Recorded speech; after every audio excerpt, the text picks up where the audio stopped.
yang terjadi adalah ada pasukan pemanah yang itu awalnya ada di atas bukit, itu ada 50 orang gitu ya, 50 pemanah jitu atau penembak panah yang pada saat itu turun. Dari 50, 40-nya itu turun tanpa mengikuti perintah Rasul pada saat itu. Jadi Rasul udah berpesan, kalau saya belum bilang turun maka jangan dulu turun. Nah tapi karena melihat bahwa oh ini kayaknya kita udah menang deh gitu ya.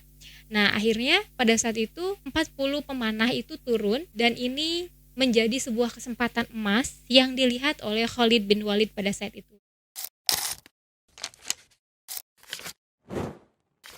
Bismillahirrahmanirrahim. Assalamualaikum warahmatullahi wabarakatuh. Balik lagi di podcast Uma Bercerita, dan akhirnya pada hari ini aku akan kembali ngobrolin soal Sahabiah. Karena kemarin-kemarin kita ngobrol soal seputar yang lagi heboh ya, sambil gimana sih keterkaitannya dengan sejarah.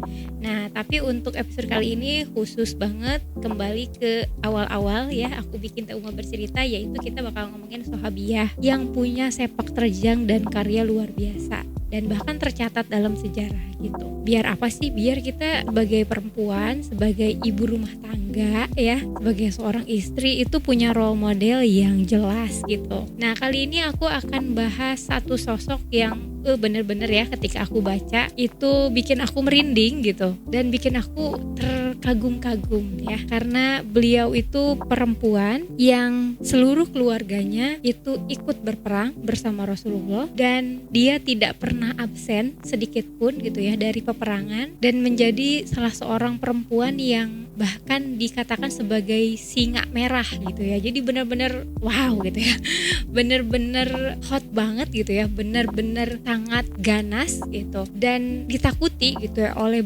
kaum musyrikin. Bahkan dikabarkan satu orang perempuan ini sejajar atau sebanding dengan 1000 laki-laki gitu ya, keutamaannya luar biasa, masya Allah. Nah, siapakah dia? Beliau adalah Nusaibah binti Ka'ab, atau dari riwayat lain ada juga yang bilang namanya Nasibah. Jadi teman-teman kalau misalnya pengen punya anak namanya Nusaibah atau Nasibah, nah itu sama aja gitu, karena dari riwayat yang aku baca itu dua kata atau dua nama yang bisa, yang sama-sama sahih kayak gitu. Nah, Nusaibah ini adalah seorang perempuan Ansor, artinya adalah bagian dari penduduk Yasrib yang pada saat itu ikut dalam Baiat Aqobah yang kedua. Nah, jadi kalau yang teman-teman tahu mungkin ya, ketika Rasulullah itu hendak hijrah dari Mekah ke Yasrib ya, itu kan didahului oleh yang namanya Baiat Aqobah gitu. Jadi ada Baiat Aqobah ke-1, Baiat Aqobah kedua. Nah, di Baiat Aqobah ke-1 itu isinya adalah Rasulullah berkumpul dengan para utusan dari Yasrib pada saat itu dan meminta mereka untuk mau berjanji setia. Nah, gitu ya, yang isinya tidak boleh menyekutukan Allah, tidak boleh membunuh anak-anak mereka, tidak boleh memperselisihi Nabi dan lain sebagainya. Nah, kemudian orang-orang ini kembali gitu ya ke Yasrib, dan kemudian 1 tahun berselang ada Baiat Aqobah 2. Nah, isi Baiat Aqobah 2 itu menarik ya, karena ini tuh kan momen dimana Rasul itu mempersiapkan hijrahnya dari Mekah ke Madinah, atau pada saat itu namanya Yasrib. Nah, maka Baiat Aqobah kedua itu isinya bukan lagi ngomongin soal membentuk karakter diri gitu ya, tapi di Baiat Aqobah kedua ini isi perjanjiannya adalah untuk melindungi Rasul sebagaimana mereka melindungi dirinya sendiri dan keluarganya. Nah, jadi isinya adalah mereka siap bertempur, siap membela, siap ada bersama Rasulullah seperti bagaimana mereka melindungi diri sendiri dan keluarganya gitu. Jadi ini adalah momentum yang luar biasa kan gitu, harus dipersiapkan hijrah tuh, karena kalau enggak ya bahaya gitu. Nah, maka di Baiat Aqobah yang kedua ini ada 73 orang laki-laki. Dan, nah menarik nih, ada 2 orang perempuan di antara mereka. Salah satunya gitu ya, salah satu dari 2 perempuan ini adalah Nusaibah binti Ka'ab. Nah, jadi bisa teman-teman bayangin ya, di antara 73 atau 72 laki-laki ada 2 orang perempuan yang fight, yang itu siap bahkan berjanji setia kepada Rasulullah bahwa dia akan membela Rasulullah seperti mereka membela dirinya sendiri. Dan ini perempuan cuma 2 orang di antara laki-laki yang lain gitu. Dan yang hebatnya lagi, Nusaibah itu ketika ada di Baiat Aqobah yang kedua ini, dia nggak sendirian, dia bareng sama anaknya dan dia juga bareng sama suaminya. Nah, dan dalam sirah gitu ya ada hal yang menarik. Jadi Nusaibah ini menikah 2 kali ya gitu. Jadi sebelum Islam datang beliau menikah dengan Zaid namanya. Nah, kemudian mereka bercerai lalu punya anak namanya Abdullah bin Zaid dan juga Hubaib atau ada yang bilang Habib bin Zaid. Nah, yang ikut dalam Baiat Aqobah ini adalah anaknya dan keluarganya tadi ya, anaknya yang dari Zaid itu, kemudian Zaid mantan suaminya karena mereka bercerai sebelum Islam datang, dan kemudian beliau menikah lagi, Nusaibah menikah lagi dengan yang namanya Ghaziyah. Nah, jadi menariknya baik mantan suami maupun suaminya pada saat itu adalah termasuk dari orang-orang yang menyambut Islam dan menyambut kedatangan Rasul di Yasrib gitu. Jadi kebayang ya gitu bagaimana beliau itu ada dan membentuk keluarga yang siap sedia gitu ya, siap menyambut Rasulullah, siap membela Islam kayak gitu. Dan ini menurut aku luar biasa ya gitu. Karena anak dari mantan suaminya itu Habib dan Abdullah gitu ya ikut serta gitu. Jadi kayak nggak ada drama-drama kehidupannya gitu ya. Nah, dan disinilah satu-satunya ada keluarga yang masuk dalam Baiat Aqobah kedua gitu di antara yang lain. Karena yang lain tuh kan cuma perwakilan aja ya 73 itu. Nah, dan hanya Ummu Umaroh atau Nusaibah binti Ka'ab yang ada di sana. Nah, jadi Nusaibah ini punya panggilan yang lain gitu ya, itu namanya Ummu Umaroh, ibu dari para pemimpin syuhada. Karena memang anak-anaknya dididik, dibentuk untuk mau membela Islam semuanya. Makanya jelas kenapa mereka semua ada di Baiat Aqobah kedua gitu. Jadi, nah, sini aku sambil lihat catatan. Baiat Aqobah kedua ini kemudian menjadi penanda awal dari bagaimana sejarah itu berubah gitu. Yang awalnya Rasulullah itu bertahan di Mekah gitu ya, dengan dakwahnya juga dakwah yang bertahan gitu ya. Akhirnya kemudian dengan adanya Baiat Aqobah kedua ini ditandai dengan adanya orang-orang yang mau menerima Rasulullah dan mau membela Rasulullah, maka berakhirlah dakwah sembunyi-sembunyi dan dakwah di Mekah yang itu sifatnya adalah membela diri gitu. Karena ketika tiba di Yasrib, orang-orang ini adalah orang-orang yang siap bertempur, siap dipimpin, siap untuk tunduk patuh kepada Rasul pada saat itu. Nah, jadi memang Madinah ini jadi tonggak awal gitu ya dari bagaimana kemudian Islam itu tegak dan kemudian menyebar gitu. Jadi yang ada dalam tonggak sejarah ini salah satunya adalah Nusaibah binti Ka'ab. Kemudian kita tahu juga kisahnya Nusaibah binti Ka'ab ini ternyata gitu ya, kalau dilihat dari tarikh gitu ya, dan para ilmuwan sejarah mengatakan bahwa keluarga Nusaibah juga ikut dalam termasuk dari orang-orang yang pertama-tama menerima Rasulullah di kalangan orang-orang Yasrib gitu. Karena dia punya kakak namanya adalah Abdullah. Nah, nama Abdullah lagi ya, tapi Abdullahnya Abdullah bin Ka'ab dan Abdurrahman bin Ka'ab. Ini adalah kakak-kakaknya dari Nusaibah dan semuanya ikut dalam menyambut Islam di Yasrib. Jadi memang secara kualitas keluarga, baik itu keluarga inti gitu ya, dimana dia, suaminya, anak-anaknya itu adalah orang-orang yang terbuka terhadap kebenaran. Dan ternyata beliau juga lahir dari keluarga yang memang punya berpegang teguh pada kebenaran juga. Makanya kakak-kakaknya juga semuanya menyambut Islam pada saat itu. Nah, dan ketika pada saat itu pecah perang pertama gitu ya dalam sejarah Islam, yaitu adalah perang Badar. Perang Badar ini kan perang yang sangat fenomenal ya, karena orangnya hanya sedikit melawan 1000 ya, hanya 313 orang melawan 1000 orang, dan mereka bersenjata lengkap sedangkan kaum muslimin gak bawa apa-apa gitu ya, hanya 2 belah pedang karena pada saat itu memang niatnya bukan untuk berperang. Nah, di perang Badar ini semua dari keluarga Nusaibah, suaminya, mantan suaminya, kemudian kakak-kakaknya itu ikut berperang, sedangkan 2 anaknya waktu itu karena masih terlalu kecil gak ikut perang. Begitu juga dengan Nusaibah, karena waktu itu memang perang Badar itu kan berlangsungnya di daerah Lembah Badar gitu. Dan itu situasinya karena memang awalnya bukan untuk perang, jadi Nusaibah gak ikut ke sana gitu pada saat itu.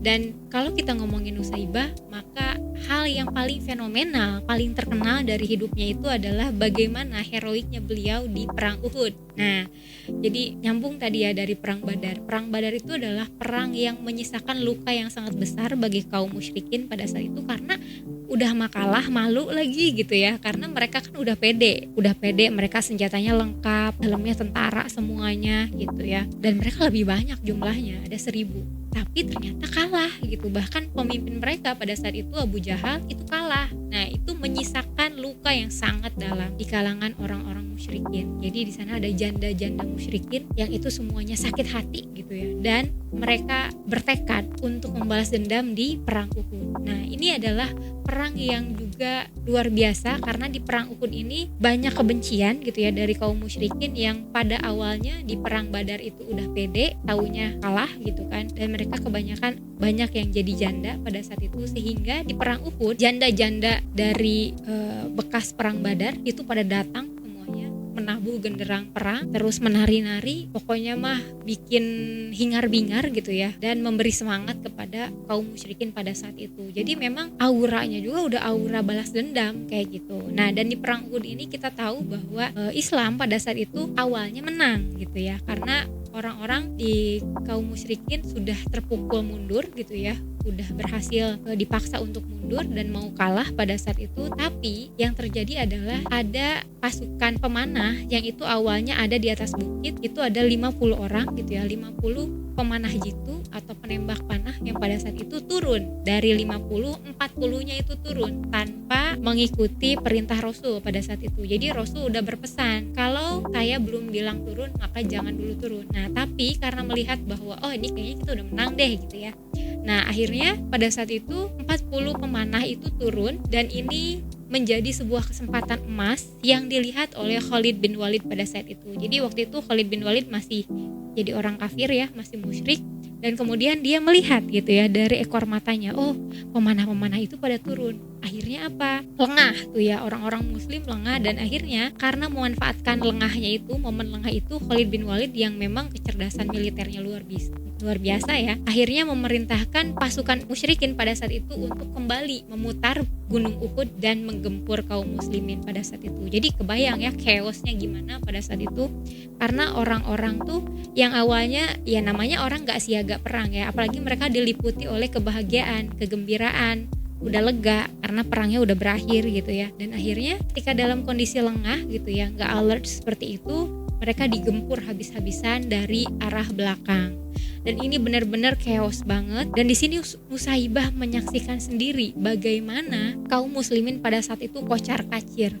Sahabat-sahabat terbaik Rasul itu pada berdarah-darah gitu ya. Dan banyak ceceran-ceceran tubuh, karena memang Uhud ini kan jadi balas dendam gitu. Apalagi teman-teman pasti tahu ya bagaimana kisah pamannya Rasul, Hamzah, itu ditombak mati oleh Wahsy atas perintah siapa? Hindun binti Utbah. Nah Hindun itu kemudian saking bencinya kepada Hamzah itu sampai dipotong gitu ya, dipotong-potong tubuhnya dan bahkan dimakan jantungnya oleh Hindun, saking benci banget gitu. Nah ini adalah perang yang disaksikan oleh Nusaibah. Jadi teman-teman bayangin bagaimana dalam kondisi yang seperti itu Nusaibah ada di sana. Awalnya Nusaibah itu bersama dengan perempuan-perempuan yang lain itu bawa bagian medis gitu ya, karena kan di bagian perempuan tuh memang ditempatkan untuk medis secara real time ya pada saat itu. Jadi ketika sedang membantu yang lagi terluka, ngebalut yang lagi terluka, nah Nusaibah itu menyaksikan sendiri gitu. Dan pada saat itu Nusaibah itu bersama dengan beberapa perempuan, beberapa ibu-ibu gitu ya. Di situ ada Aisyah, kemudian ada Fatimah binti Rasulullah, anaknya Rasul, kemudian ada Ummu Salamah, kemudian ada Ummu Sulaim, dan ada Sofiyah binti Abdul Muthalib, bibinya Rasulullah. Jadi ini ring satu gitu ya. Ring satunya Rasulullah tuh semuanya terjun ke medan perang gitu. Jadi bisa teman-teman bayangkan ya, ketika lagi heboh-heboh, kemudian ibu-ibu yang itu sebenarnya relasi pertamanya Rasul ya, ring satunya Rasul juga ikut ke medan perang untuk obatin orang-orang yang luka, dan tiba-tiba chaos gitu. Di sana ada yang lagi dimutilasi, kemudian bertebaran, para sahabat pada kocar-kacir karena memang secara instingtif mereka melarikan diri karena situasinya gak aman kan pada saat itu. Jadi banyak sekali sahabat-sahabat yang itu berlarian pada saat itu, dan banyak juga yang kena bantayan gitu ya. Jadi darah ada di mana-mana, dan pada saat itu Nusaibah mendengar gitu ya, ada orang yang berteriak bikin hoax di tengah-tengah kegoncangan, di tengah-tengah chaos itu, yang mengatakan bahwa Rasul sudah mati, Muhammad telah mati, katanya kayak gitu. Dan ini luar biasa bikin geger banget gitu. kaum muslimin pada saat itu shock, dan akhirnya apa? Karena shock itulah akhirnya semakin terpecah pada saat itu pasukan muslim. Sementara Nusaibah dengan insting keimanannya gitu ya, yang pada saat itu harusnya beliau itu di bagian medis ya, sambil bawa-bawa perban mungkin ya kalau kita bayangkan gitu ya, ketika lagi ngambil perban itu, kemudian dia menyaksikan bagaimana orang-orang itu kocar-kacir ya, dan ada yang berlari gitu ya, sambil ada yang berteriak Muhammad telah mati, Muhammad telah mati. Dan dia karena sangat khawatir kepada Rasulullah, melebihi dia mengkhawatirkan dirinya sendiri, dia akhirnya terjun ke medan perang tanpa memperhatikan bagaimana sekelilingnya gitu. Bahkan ketika ada orang gitu ya yang itu membuang pedangnya, dia ambil pedang yang dibuang itu, kemudian dia ambil perisai yang ada tergeletak begitu saja di tanah, dan dia songsong ke medan perang gitu. Jadi dia serta-merta begitu saja, otomatis gitu ya, ketika dia mendengar bahwa Rasul itu dalam kondisi yang terjepit, maka dia langsung terjun pada saat itu juga sambil membawa pedang, dan dia mengayunkan pedangnya ke kiri, ke kanan gitu ya. Dan pada saat itu beliau melihat Rasulullah itu hanya dikelilingi oleh 10 orang gitu ya, yang itu melindungi Rasul. Nah, di antara 10 orang itu, teman-teman bayangin, di situ semuanya ada keluarganya. Ada 2 orang anaknya, Abdullah dan Habib, dan ada suaminya gitu, dan mantan suaminya gitu. Jadi kebayang gitu ya betapa luar biasanya